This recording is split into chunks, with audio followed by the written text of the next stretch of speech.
Top 5 things Liverpool need to address to retain the Premier League title next season. I think it's going to be absolutely massive. And Liverpool are clear favourites to win the title in 2026. I know it's a million miles away, but Arsenal, Man City, Chelsea, Man United will all be better to varying degrees. It's a big, big season. Retaining the title is a whole different kind of successful season compared to winning it in a one-off season when Man City have dipped. If you win it back-to-back seasons in an era of Pep Guardiola, it makes you one of the great managers, one of the great clubs in Premier League history. Liverpool already are. They've been fantastic this season. They've won 2 league titles in 30 years, but they've never retained the Premier League. Mourinho has, Ferguson has, and Pep Guardiola has. And if Liverpool were to do it next season, here are 5 things that Liverpool have to address. And they're not all transfers because a lot of these things are rumours. The first thing has to be the goalkeeper situation. Mamardashvili is going to be coming in. I'm not entirely sure about the situation with Alisson, with Kelleher. One of those guys will have to go. And Mamardashvili will either be the number 1 if Alisson leaves, or he'll be number 2 if Alisson stays.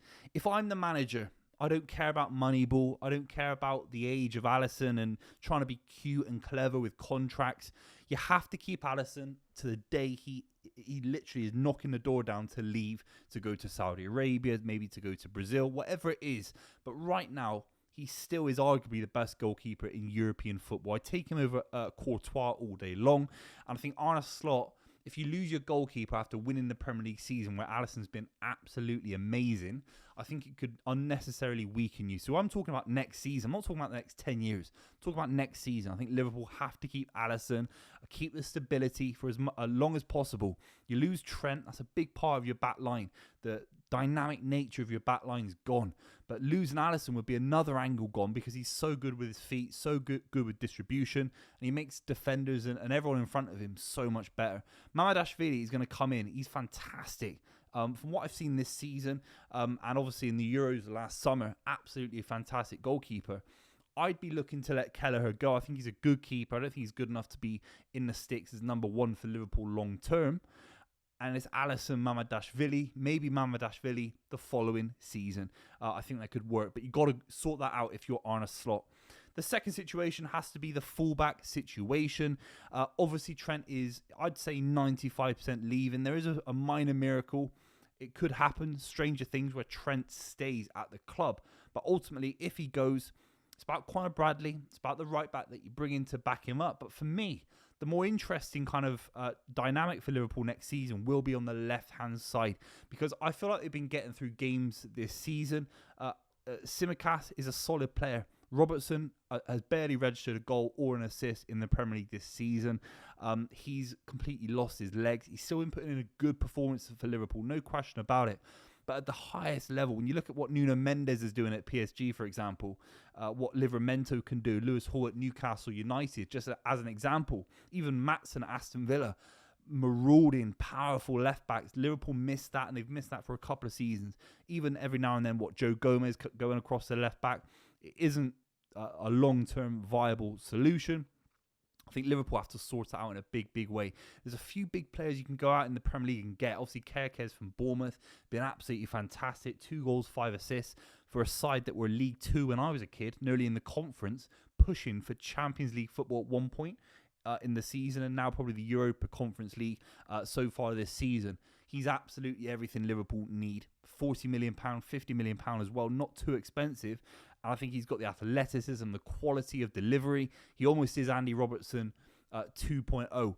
I think they have to get that sorted. They can't go through this transfer window not sorting out the left-back situation. Even Robinson from Fulham, I know a little bit too old maybe for the FSG model, but I think he'd be fantastic as well. Maybe there's an argument he's had a better season than Kerkez, who's also had a fantastic season as well.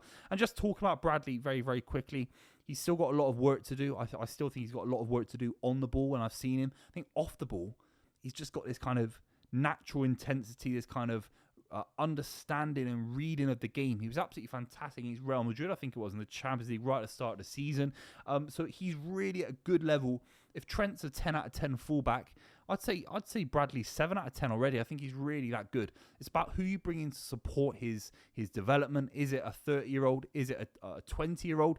if you go with the more experience, you could definitely be helping Bradley. Bit of competition as well. I don't think you need someone younger than Bradley. I think you want someone a little bit older that you can lean into for experience, and you can rotate for the big Champions League games next season. I think Bradley, though, is kind of, he'll be the first name on the team sheet next season, in my opinion. I think it makes perfect sense.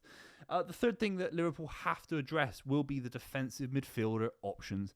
I don't think Endo's a long-term solution. He's a stopgap. He can play 5-10 minutes, fine, 15 minutes. I think they need another option in there. Man City will be going into next season as second favourites, I'd say, to win the Premier League title. Nico Gonzalez, Ilkay Gundogan, Kovacic, Rodri. Maybe one of those goes in terms of Kovacic. But Rodri, Nico, there's a lot of power there. Gravenberch and McAllister are absolutely fantastic. But if Liverpool want to win everything next season, they can't just have those two at the base of midfield. They look leggy against Newcastle United. They look leggy against PSG.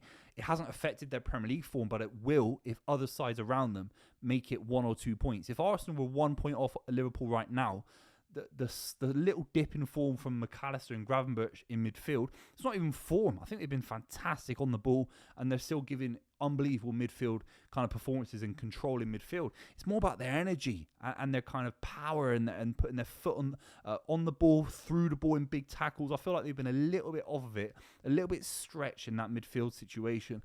I don't feel that Arne Slot's been able to trust his squad in the same way that maybe other managers have been able to. Even Southampton, they played Southampton at home going into the PSG game, and you felt that he had to play Salah, he had to play Gravenberch, McAllister. He didn't quite trust the players from the bench, and he's going to have to do that. Curtis Jones is a big player, Szoboszlai, but I think they need a defensive midfielder through and through. I think both of those are a little bit too forward in midfield. They need an enforcer. They need someone like Caicedo and Lavia that they went in for a couple of years ago. Someone like that that can come in and just show a bit of power and presence in midfield. Look at how big and powerful Rodri is. Rodri is the Ballon d'Or winner of the Premier League, last Premier League winner of the Ballon d'Or since Ronaldo, and he's a defensive midfielder. It shows you so much about the influence. Caicedo's been fantastic this season. It says a lot about the influence of defensive midfielders. I think Liverpool could do with an extra man in there. But let me know what you think in comments down below. The forward line has to be addressed. The fourth point, Salah is going to stay. Diaz, I'm a massive, massive fan of Diaz. He'll be staying. I'm not convinced about Jota. I'm not convinced about Nunes. I like Gakpo as well. So if we're saying 3 out of the 5, 6, if you count Harvey Elliott, that maybe aren't good enough. I think Chiesa will be gone as well. I think Liverpool want 1 or 2 top level players that strike fear into the opposition, give Liverpool a different dynamic. If Mane was coming at you, you didn't know what Salah was doing. If Salah was coming at you, you had Firmino. At the moment, if Salah has a flat game, a flat few performances, which definitely did influence the PSG result, definitely influenced the League Cup final as well. I don't know if Diaz is close enough to Salah at the moment, but if Diaz has someone alongside him, look, Isaac is the obvious shout, but if he had someone of that ilk alongside him, it would change his game. It would make them so much more unpredictable. It would provide more goals and assists, if that's even possible, to Salah and Diaz, because they got more more quality to bounce off of. And Nunes and Jota, I mean, the Nunes miss against Aston Villa in the season was absolutely shocking. And I saw Jota on the weekend as well. I thought Jota missed some big chances. I just don't think he's ever going to be world-class Jota either. And Jota doesn't get enough criticism because he probably doesn't warrant it. I think he's been a solid player for Liverpool, but he isn't a world-class footballer. I think that front three, look at a side like Barcelona, what they're doing. Look at what Real Madrid are trying to do. I think Liverpool need to aim for that. I don't think Jota fits in there. Gakpo maybe does, but they need an extra man. And the final point has to be Arne Slot. I think he'll take a lot from this Premier League season. He'll be a major threat to Guardiola, to Mikel Arteta next season. That this guy's come in and at a canter won the Premier League, dominated the ball, they grind out results. When Liverpool don't play well, they win games. When Arsenal don't play well, they draw and drop points to the likes of West Ham, and City went on the worst runs the club been in 20 years. So Arne Slot coming in and having a second season where he's developed his understanding of the Premier League, I think understanding how to use his squad, where he can be a little bit more conservative with players' minutes in their legs, and use the squad a bit stretch the squad a little bit more and be a little bit less cautious in that regard. And the big thing is about his philosophy as well. I think in the first half of the season, a side that was really classic Liverpool from the 80s, dominating the ball, using the Anfield crowd, stretching the game, high wingers that were high, right to the width of the pitch, whipping things in with intensity. And against PSG and Newcastle in particular, look, the league form's been fantastic, but I noticed them chasing games a little bit. The press was getting beaten. The midfield was getting overrun by Vitinha and Ruiz from PSG. He lost his way a little bit. He lost his philosophy of kind of keeping the ball. Again, it goes back to the squad. If you had a different man in midfield that you could operate in and around McAllister and Gravenberch, maybe more of a ball-playing defensive midfielder, then it might have changed things. Like a Vitinha, for example, like a Neves. He doesn't have that. He's only got 2, and he had to play them almost every single game. And I felt like his philosophy went out the window a little bit. He wasn't as kind of hyper-focused about what the Arne Slot philosophy was. It turned into Jurgen Klopp 2.0 at the wrong points in the season. And maybe it's naive me saying that because we don't understand as football fans the stretches that managers go through, and they understand the fitness and the form of players far better than we do. From a layman point of view, there were points where Liverpool didn't keep the ball well enough and they rushed things at big points in the season. They didn't really come in the Premier League. Liverpool have been absolutely fantastic, but I'm talking about what I observed in the Champions League, what I observed maybe in the League Cup final, and the last few weeks of Liverpool as well in the league. I think that has to be improved on going into Premier League next season for them to retain it. They're big favourites to retain it. There's no question about it. I think City could be a million miles away next season, especially if Bernardo leaves as well. Ilkay Gundogan, well, he'll be staying, but De Bruyne, Bernardo Silva, and then Arsenal, you just don't know. Those are my 5 factors that Liverpool have to consider to retain the Premier League next season. If you enjoyed this video, make sure you subscribe, and I'll see you very, very soon.